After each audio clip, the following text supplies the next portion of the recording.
Salut, donc petite vidéo dans la cuisine, ça change un petit peu des vidéos sur le terrain et de ce que je peux vous proposer habituellement, des vidéos à l'intérieur, c'est quand même pas souvent. Donc cette fois-ci pour un sujet qui a quand même son importance, la résilience énergétique en milieu urbain. Donc aujourd'hui on va se concentrer surtout sur les moyens de cuisson, les moyens de préparation des aliments, éventuellement de conservation des aliments aussi, également de traitement de l'eau par ébullition. Le système de cuisson à la cuisine vont vraiment couvrir tous ces aspects-là, donc ultra important. Donc la problématique est la suivante dans mon cas, et ça va être le cas également de beaucoup d'autres jeunes installés en ville, sur un petit peu ces questions-là. Très souvent en milieu urbain, comme tout système de cuisson, on est sur des bonnes vieilles plaques électriques de ces morts, c'est-à-dire connectées au réseau, c'est-à-dire qui consomment énormément d'énergie. Ça se répercute également sur sa facture, sur ses dépenses et donc sur sa résilience économique. Les plus chanceux ou ceux qui auront le mieux choisi leur logement auront peut-être un système à gaz, mais également relié au réseau la plupart du temps, au gaz de ville. Aujourd'hui on va s'intéresser à seulement 3 systèmes alternatifs qui peuvent donc présenter une alternative soit en temps normal. Personnellement dans mon cas c'est ce que j'utilise à la place du système électrique. En cas de coupure réseau, de rupture de la normalité, un petit peu tout cet univers là de l'imprévu dans lequel l'autonomie, l'indépendance permet la résilience, c'est toujours les mêmes principes. Donc c'est parti, premier système. Donc c'est le bordel, faites pas attention, même si vous voyez qu'au passage je suis très centré sur tout ce qui est inox, verre, terre cuite, vraiment des matériaux naturels pour tout ce qui est cuisine, préparation des aliments, c'est sûrement un petit peu plus sain, admettons. Donc comme vous voyez, à la base, j'avais la plaque électrique, donc il y en a différents systèmes entre les plaques électriques chauffantes, les vitraux céramiques, les inductions, tout le bordel. Toujours un petit peu le même principe, ça consomme de l'électricité, c'est relié au réseau, potentiellement des grosses dépenses énergétiques à ce niveau-là, même si beaucoup de gens me diront ah bah oui mais ça c'est super bien, Vic ça se nettoie, c'est cool pour l'hygiène et tout, moi j'en ai rien à branler. Comme vous voyez je suis passé sur les bonnes vieilles plaques à gaz, achetées pour pas grand chose d'occasion, en particulier sur un site de petites annonces.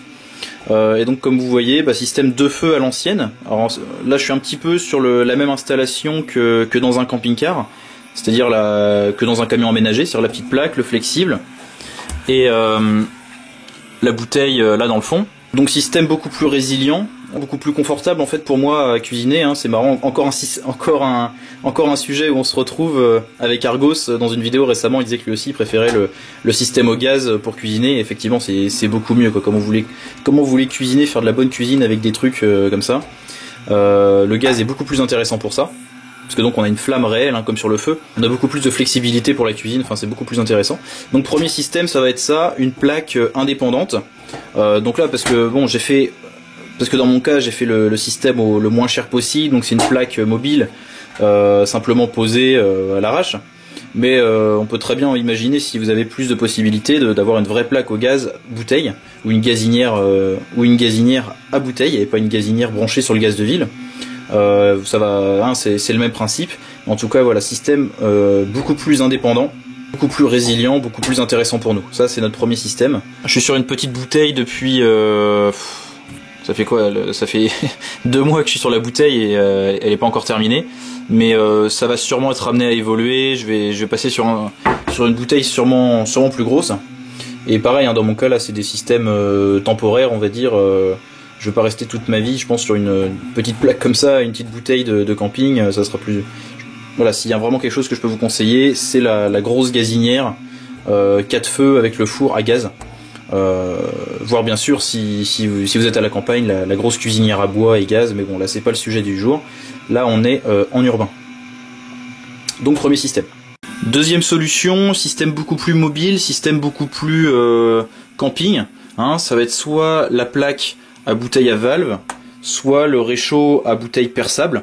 Dans les deux cas, si on part sur des systèmes premier prix ou d'occasion, on s'en sort à moins de 20 € pour le réchaud et on est sur des bouteilles à 2 € qui potentiellement suffisent plusieurs jours.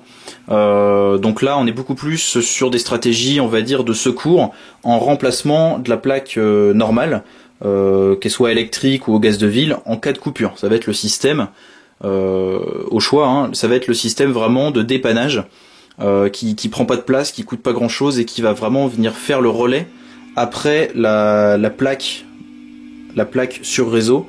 Donc voilà, ça va être le deuxième système. Donc moi c'est ce que j'utilisais avant de passer sur cette plaque là, puisque c'est un petit peu le même principe, hein, une plaque sur une bouteille, donc un système indépendant. Mais c'est pas un système que je conseillerais vraiment au quotidien, hein, c'est quand même un petit peu plus précaire, il y a beaucoup moins de réserves de gaz, comme on est sur des bouteilles plus petites, ça revient à plus cher sur le long terme. Donc ça c'est vraiment en dépannage. Alors pour tout l'allumage des systèmes à gaz, bien sûr on peut utiliser briquet allumette, mais un système que je trouve intéressant comme système d'allumage, voilà, c'est petit conseil bonus, hein, c'est les petits allumeurs comme ça à piezo, vous voyez, tout simplement parce que ces machins là en fait c'est purement mécanique, ça consomme pas en fait ça utilise pas de gaz ou de piles. Il n'y a pas besoin de le recharger en gaz comme en briquet, ça se consomme pas petit à petit comme une boîte d'allumettes.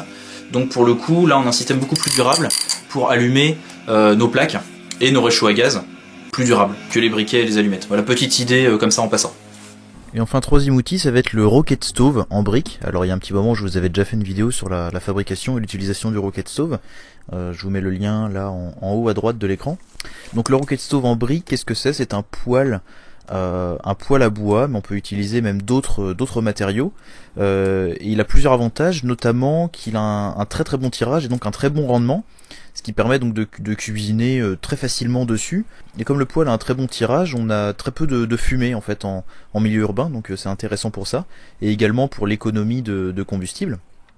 En plus, il permet donc de cuisiner, enfin de préparer vraiment n'importe quoi. On peut faire bouillir de l'eau dessus, on peut cuire ce qu'on veut sans aucun problème, hein, comme on ferait sur n'importe quelle gazinière.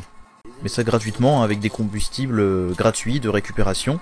Donc on peut absolument tout utiliser dedans, hein, du petit bois, du bois taillé de parc, de friches, du bois récupéré en forêt, ou des palettes démontées.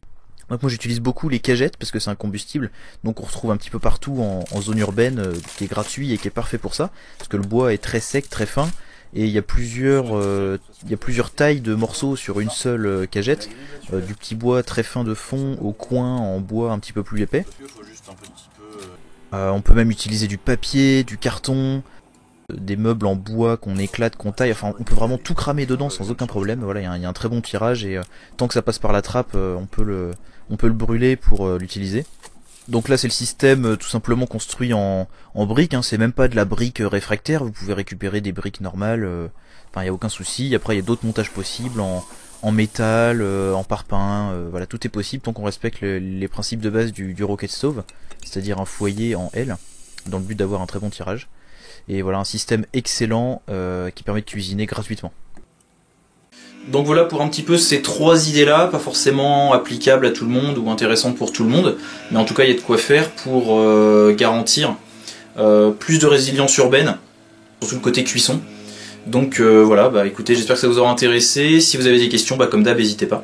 Et je vous dis à très bientôt. Salut!